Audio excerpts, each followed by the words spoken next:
Sir నమస్తే. నమస్తే. Sir, Dharmasthali వివాదం రోజుకో కొత్త మలుపు తిరుగుతుంది. కొత్త కొత్త విషయాలు బయటకు వస్తుంది. గతంలో గౌరీ లంకేష్ను కూడా ఈ కేసు విషయంలోనే చంపేశారన్నట్టుగా కూడా ప్రచారం జరుగుతుంది. అలాగే జర్నలిస్టుల మీద దాడులు జరుగుతున్నాయి, జర్నలిస్టులు కూడా చంపేస్తున్నారు. అసలు ఈ వివాదంకి లో ఉన్న ఒక వాస్తవాలను బయటకు వచ్చే అవకాశం ఉందా? అసలు ఏం జరుగుతుంది?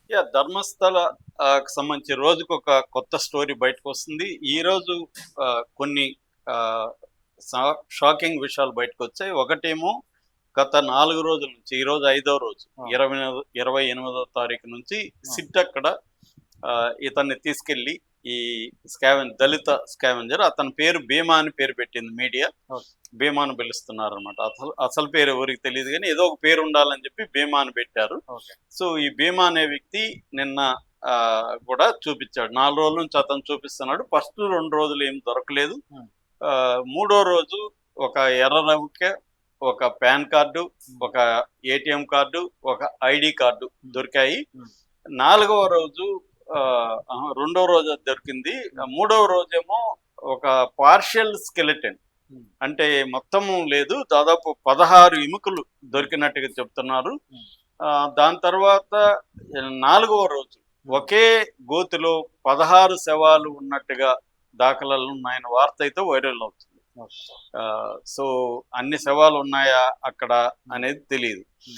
అదొక యాంగిల్. 2వ యాంగిల్, ఒక సంస్థ దీని మీద నాగరిక సేవా ట్రస్ట్, వాళ్ళ దాని చైర్పర్సన్ మాట్లాడింది నేను ఇంటర్వ్యూ కూడా చూశాను, కన్నడలో ఆయన మాట్లాడారు.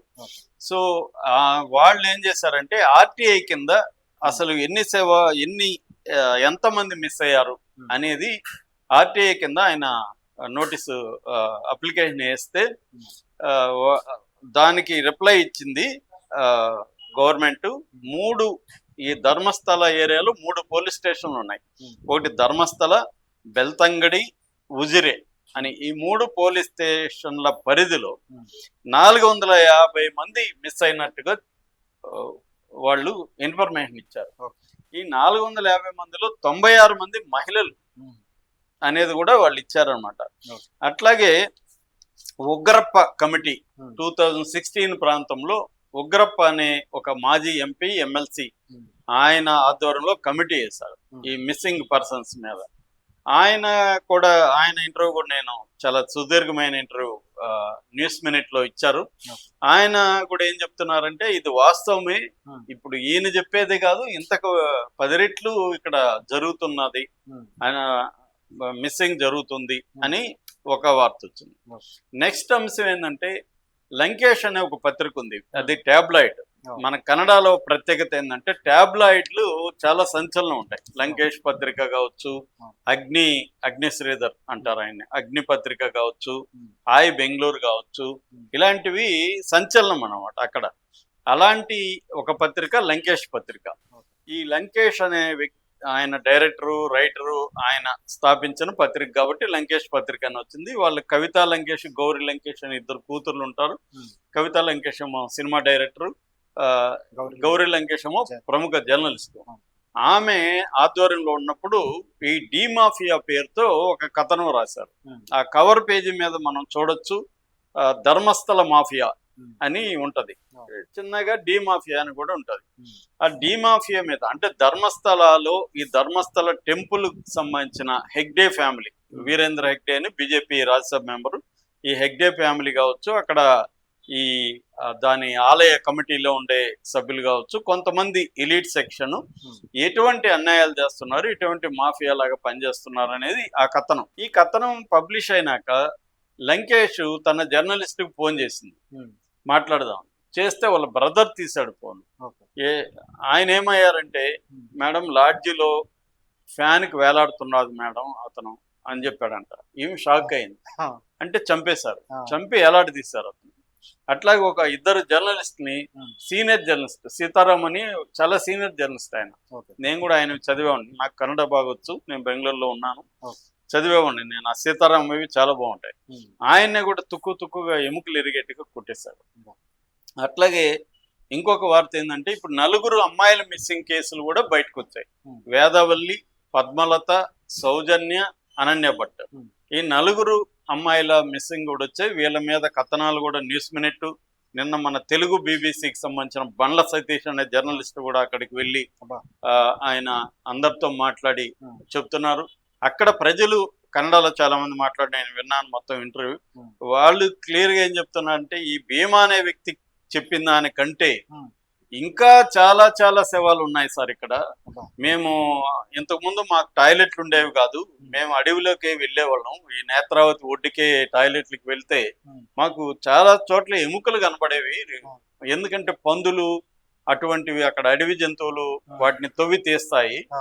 ఆ ఎముకలు ఎక్కడ చూసినా మాకు కనబడతా ఉండేవి. ఉమ్. మేము అనేక సార్లు పోలీసులతో కంప్లైంట్లు ఇచ్చాము, ఎవడూ పట్టించుకోలేదు. ఉమ్. అంటే ఎక్కడి నుంచో అమ్మాయిలు వస్తారు, అమ్మాయిలు కావచ్చు ఫ్యామిలీ కావచ్చు వస్తారు, ఉమ్. ఆ గుడికి వెళ్తారు, అక్కడ హోటల్లోనూ ఎక్కడో రూమ్ తీసుకుంటారు. ఉమ్. సో అందంగా ఉంటే వాళ్ళని తీసుకెళ్లిపోయి రేపులు చేసి చంపేసి పాతి పెట్టేయడం ఉంటది. వీళ్ళు ఎక్కడో ఉంటారు, కేరళ నుంచో నార్త్ ఇండియా నుంచి అక్కడికి వస్తారు. ఉమ్. వాళ్ళు వచ్చి ఇక్కడికి వచ్చి దీని మీద మిస్సింగ్ కేసు పెడతారు. మహా అంటే ఉమ్. అక్కడ లోకల్ గా పెడతారు మిస్సింగ్ కేసు. ఉమ్. ఇక్కడికి వాళ్ళు వచ్చి పెట్టే పరిస్థితి, చాలా మంది పేదలు ఉంటారు. ఉమ్. సో ఇట్లా ఎవరు పట్టించుకోవట్లేదు. పట్టించుకున్న వాళ్ళ పరిస్థితులు ఏంటనేది కూడా ఆ ఫ్యామిలీల గురించి కూడా ఇంటర్వ్యూలు కూడా మన సతీష్ అనే జర్నలిస్ట్ కూడా చేశారు. ఓకే. అందులో సుజాత భట్, అనన్య భట్ వాళ్ళ తల్లి చెప్తుంది, ఉమ్. నేను అత్యంత పేదరాల్ని, నా కూతురు MBBS చదువుతున్నది, ఉమ్. తను నేను గుడికి వెళ్ళి వస్తానని ఫ్రెండ్స్తో వెళ్ళింది, ఉమ్. తిరిగి రాలేదు, ఉమ్. ఏమైందో తెలియదు. ఉమ్. ఆ తర్వాత ఆమెని కొద్ది రోజుల తర్వాత చంపేసినారని చెప్పారు చేసి. ఉమ్. మాకు బాడీ దొరకలేదు, పోలీస్ కంప్లైంట్ ఇస్తే ఎవరు పట్టించుకోలేదు, నాకు ఏ రకమైన ఆసరా లేదు, నా కోరిక అంతా ఒకటే, నేను ఎలాగో చచ్చిపోతాను, నా కోరిక ఏంటంటే నా బిడ్డ ఎముకలో ఏదన్నా ఇచ్చి DNA చేస్తే నేను ఆ బిడ్డకి దహన సంస్కారాలు చేసి ఆ పాప ఆత్మశాంతి కలిగే విధంగా నేను చేయాలనేదే నా కోరిక అని ఆమె ఏడుస్తూ చెప్తుంది. ఓకే. అట్లాగే సౌజన్య వాళ్ళ మదర్, ఉమ్. వేదవల్లి వాళ్ళ ఫ్యామిలీ, ఉమ్. ఇట్లా పద్మలత ఉమ్. వాళ్ళ ఫ్యామిలీ, వీళ్ళంతా కూడా మాట్లాడుతుంది మీడియా. ఓకే. సో అట్లాగే అక్కడ చాలా మంది విద్యార్థులు, డిఫరెంట్ సామాజిక సంఘాల వాళ్ళందరూ కూడా ఫామ్ అయ్యి ఉద్యమాలు చేస్తున్నారు వీధుల్లోకి వచ్చి. ఉమ్. వాళ్ళతో కూడా మీడియా మాట్లాడుతుంది, వాళ్ళందరూ కూడా ధైర్యంగానే మీడియాతో మాట్లాడుతున్నారు. వాళ్ళందరూ చెప్తున్నది ఏమంటే, ఇక్కడ టెంపుల్ని అడ్డం పెట్టుకొని, దేవుణ్ణి అడ్డం పెట్టుకొని, మేమేదన్నా అంటే దేవుణ్ణి అన్నట్టు టెంపుల్ని అన్నట్టు వీళ్ళు కలరింగ్ ఇచ్చి బతుకుతాం. మేమందరం కూడా భక్తులమే, మాకందరికి దేవుడి మీద నమ్మకం ఉంది, మేము దేవుణ్ణి ఒక మాట అనట్లేదు, టెంపుల్ని ఒక మాట అనట్లేదు, ఇక్కడ జరిగే అకృత్యాలను గురించి మాత్రమే మాట్లాడుతున్నాం అని వాళ్ళు చెప్తున్నారు. సో ఇక్కడ ఏంటంటే రాజకీయాలను ఉపయోగించుకొని, వాళ్ళకుండే సామాజిక బలాన్ని, పొలిటికల్ పవర్ని ఉపయోగించుకొని దీన్ని కవర్ చేసే కార్యక్రమం కనబడుతుంది. ఇప్పుడన్నా సిట్టు సీరియస్ గా తీసుకొని చేస్తుందా అంటే ప్రజెంట్ అయితే చేస్తున్నట్టే కనబడుతుంది. మంగళూరు, దక్షిణ కన్నడ హెడ్ క్వార్టర్ మంగళూరులో సిట్ ఆఫీస్ ఓపెన్ చేశారు. ఎవరైనా వచ్చి సిట్కి చెప్పచ్చు అని చెప్తున్నారు. చాలా మంది కంప్లైంట్ చేస్తున్నారు. ఏం జరుగుతుందనేది చూడాలి. Thank you.